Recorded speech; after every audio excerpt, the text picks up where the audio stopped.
Hello दोस्तों, आप सभी का स्वागत है आपका अपना यूट्यूब चैनल एसएससी यूनिक मस्ती में। दोस्तों, अगर यदि आप भी तैयारी कर रहे हैं SSC, banking, railway, constables, Bihar police, Bihar दरोगा, रेलवे, एएलपी और technician all other competitive exam का, तो आप हमारे साथ इस चैनल के माध्यम से जुड़ सकते हैं। और आप अगर यदि आप अपना जीके जीएस को बेहतर बनाना चाहते हैं तो आप हमारे इस चैनल को ज्वाइन करें और चैनल को सब्सक्राइब करें और बेल आइकन को जरूर दबा लें। दोस्तों, इस सेशन का पहला सवाल आपका होगा, आधुनिक आवर्त नियम के अनुसार तत्व के गुणधर्म किसके आवर्ती फलन होते हैं?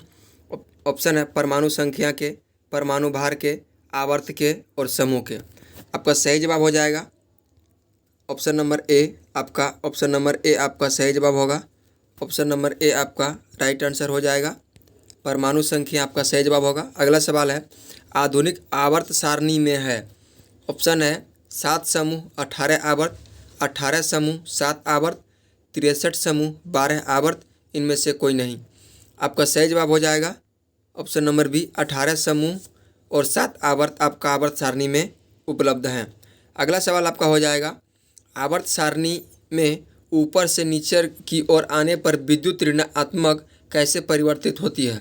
ऑप्शन है बढ़ेगी, घटेगी, स्थिर रहेगी, कुछ तय नहीं है। आपका सही जवाब हो जाएगा घटेगी, आपका राइट आंसर होगा। अगला सवाल है, निम्नलिखित में वह कौन सा तत्व है जो सर्वाधिक विद्युत ऋणात्मक है? ऑप्शन है फ्रेंसियस, क्लोरीन, पोटेशियम और फ्लोरीन। आपका राइट आंसर हो जाएगा फ्लोरीन, आपका सही जवाब होगा। अगला सवाल आपका होगा, अगला सवाल है, किसी परमाणु के नाभिकीय में आवेश बढ़ा दिया जाए तो इसके आकार पर क्या प्रभाव पड़ेगा? ऑप्शन है परमाणु आकार घटता है, परमाणु आकार बढ़ता है और परिवर्तित रहता है, इनमें से कोई नहीं। आपका सही जवाब हो जाएगा परमाणु आकार घटता है। अगला सवाल है, धातुओं में पाई जाती है इलेक्ट्रॉन ग्रहण करने की प्रवृत्ति, इलेक्ट्रॉन त्याग करने की प्रवृत्ति, अति भिंगुरता की प्रवृत्ति, इनमें से कोई नहीं। आपका सही जवाब हो जाएगा ऑप्शन नंबर बी, इलेक्ट्रॉन त्यागने की प्रवृत्ति आपका सही जवाब होगा। भिंगुरता यानी भंग करने की प्रवृत्ति होता है, न त्यागना न ग्रहण करना, उसे भिंगुरता भी कह सकते हैं, यानी भंग करना कह सकते हैं। किसी बात को मानना या नहीं मानना, उनमें से भंग कर देना किसी बात को। अगला सवाल आपका हो जाएगा, अगला सवाल है, निम्नलिखित में कौन सा कथन गलत है? ऑप्शन है किसी वर्ग के ऊपर से नीचे की ओर चलने पर आयनन विभव घटता है। ऑप्शन है आपका, और धातु इलेक्ट्रॉन ग्रहण करने की बंधन बनाने की प्रवृत्ति रखती है। अगला ऑप्शन है, आवर्त सारणी में बाएं से दाएं तरफ बढ़ने पर इलेक्ट्रॉन विद्युत बंधुत्व समानता घटती है एक से अधिक। आपका सही जवाब हो जाएगा ऑप्शन नंबर सी, आपका सही जवाब होगा, जो आपका ऑप्शन नंबर सी में है।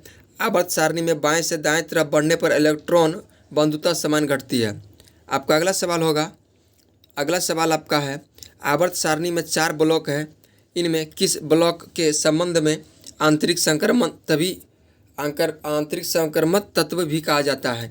ऑप्शन है S block, P block, D block और एफ ब्लॉक। आपका राइट आंसर हो जाएगा एफ ब्लॉक, आपका सही जवाब होगा।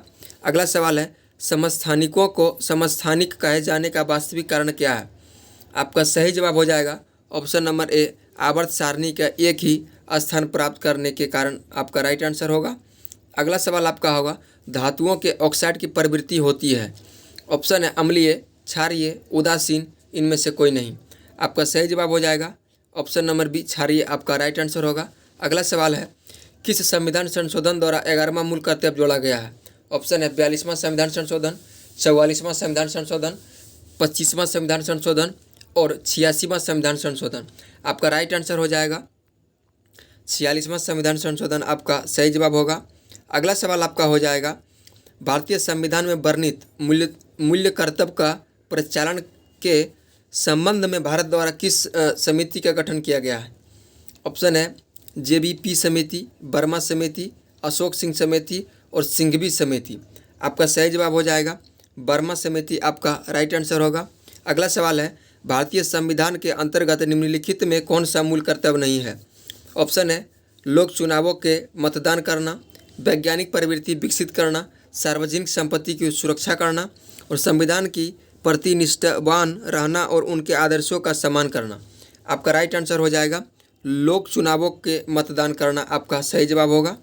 अगला सवाल आपका होगा भारतीय संविधान के मूल कर्तव्य का प्रावधान निम्नलिखित में से किस देश के संविधान के प्रतिबंधित है, यानी किस संविधान से लिया गया। जो भारतीय संविधान में मूल कर्तव्य का प्रावधान है वो किस देश से लिया गया है। आपका ऑप्शन है संयुक्त राज्य अमेरिका, फ्रांस, दक्षिण अफ्रीका, पूर्व सोवियत संघ। आपका सही जवाब हो जाएगा पूर्व सोवियत संघ, आपका राइट आंसर होगा। आपका अगला सवाल होगा कौन से संविधान संशोधन द्वारा मूल कर्तव्यों में अनुच्छेद 51 क के अंतर्गत राष्ट्रीय ध्वज व राष्ट्रीय गान के आदर से संबंधित प्रावधान किए गए हैं। ऑप्शन है 42वां संविधान संशोधन, 44वां संविधान संशोधन, 81वां संविधान संशोधन और 94वें संविधान संशोधन। आपका राइट आंसर हो जाएगा 42वां संविधान संशोधन, आपका राइट आंसर होगा।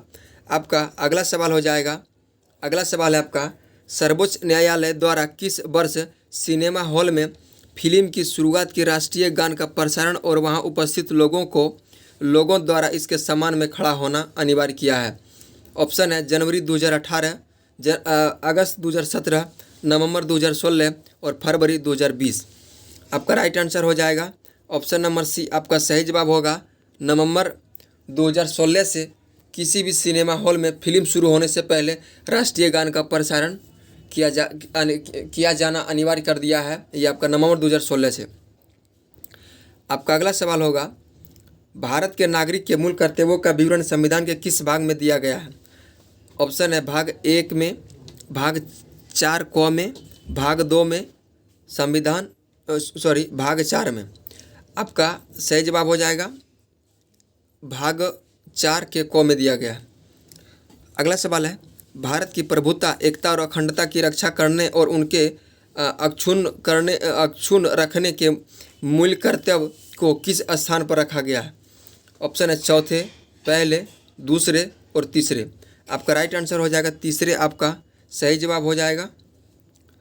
अगला सवाल है आपका भारत के संविधान के अनुच्छेद 51 क के अधीन के उपबंध किसके संबंधित है। ऑप्शन है नागरिक के लिए एक समान सिविल संहिता, ग्राम पंचायत की व्यवस्था, शिक्षा का अधिकार और मूल कर्तव्य। आपका सही जवाब होगा मूल कर्तव्य, आपका राइट आंसर होगा। अगला सवाल है सेंट्रल एक्सटर्नल लेंजा डिपार्टमेंट किस देश की गुप्तचर संस्था है। ऑप्शन है अमेरिका, जापान, चीन और रूस। आपका राइट आंसर हो जाएगा चीन, आपका सही जवाब होगा। अगला सवाल है बर्मा को म्यांमार नाम कब दिया गया था। ऑप्शन है 1988, 1987, 1989 और 1990। आपका राइट आंसर हो जाएगा 1989, आपका राइट आंसर होगा। अगला सवाल है भारत पाकिस्तान संधि जल संधि कब हुआ था। ऑप्शन है 1960, 1962, 1965 और 1971। आपका सही जवाब हो जाएगा 1960, आपका राइट आंसर होगा। अगला सवाल है भारत की राजकोषीय घाटा 2022-23 में कितना रहा। आपका ऑप्शन है 6.7%, 3.4%, 7.9% और 2.5%। आपका सही जवाब होगा 6.7%, ऑप्शन नंबर ए आपका राइट आंसर होगा। आपका अगला सवाल होगा FATF financial action task force का सदस्य भारत कब बना। FATF का भारत सदस्य कब बना। ऑप्शन है 2008, 2010, 2012 और 2014। आपका सही जवाब हो जाएगा 2010, आपका राइट आंसर होगा। 2010 आपका सही जवाब होगा। अगला सवाल है केंद्रीय भाषा अनुसंधान संस्थान कहाँ स्थित है। ऑप्शन है मैसूर, दिल्ली, आगरा और लखनऊ। आपका राइट आंसर हो जाएगा मैसूर, आपका सही जवाब होगा। अगला सवाल है वाटरलू का युद्ध कब लड़ा गया। वाटरलू का युद्ध कब लड़ा गया था। ऑप्शन है 1817, 1818, 1815 और 1819। आपका सही जवाब होगा 1815, आपका राइट आंसर होगा। अगला सवाल है विनिपेग झील कहाँ स्थित है। ऑप्शन है कनाडा, अमेरिका, ब्राज़ील और ब्रिटेन। आपका राइट आंसर हो जाएगा कनाडा, आपका सही जवाब होगा। अगला सवाल आपका होगा हीरे का 1 कैरेट कितना ग्राम होता है। ऑप्शन है 0.2 ग्राम, 0.3 ग्राम, 0.4 ग्राम और 0.5 ग्राम। आपका राइट आंसर हो जाएगा ऑप्शन नंबर ए 0.2 ग्राम आपका हीरे का 1 कैरेट 0.2 ग्राम के बराबर होता है। ऑप्शन है बिहार में पहली बार गैर कांग्रेसी सरकार का गठन कब हुआ था। ऑप्शन है 1967, 1968, 1969 और 1966। आपका राइट आंसर है 1967 आपका सही जवाब होगा। अगला सवाल है मोब लॉन्चिंग के खिलाफ कानून बनाने वाला भारत का पहला राज्य कौन बना। ऑप्शन है मणिपुर, त्रिपुरा, उत्तर प्रदेश और मिजोरम। आपका राइट आंसर होगा मणिपुर आपका सही जवाब होगा। इस सेशन का आपका अंतिम सवाल होगा सत्यमंगलम टाइगर रिजर्व किस राज्य में है। ऑप्शन है आपका ऑप्शन है महाराष्ट्र, कर्नाटक, केरल और तमिलनाडु। आपका राइट आंसर होगा तमिलनाडु आपका सही जवाब हो जाएगा। तमिलनाडु आपका सही जवाब होगा। चलिए दोस्तों, ये रहा था आज का आपका इस जीके जीएस सीरीज का अति महत्वपूर्ण प्रश्न, ये जो कि साइंस और पॉलिटिकल साइंस से ये क्वेश्चन था। चलिए दोस्तों, आज की सेवा को हम यही समाप्त करना चाहेंगे।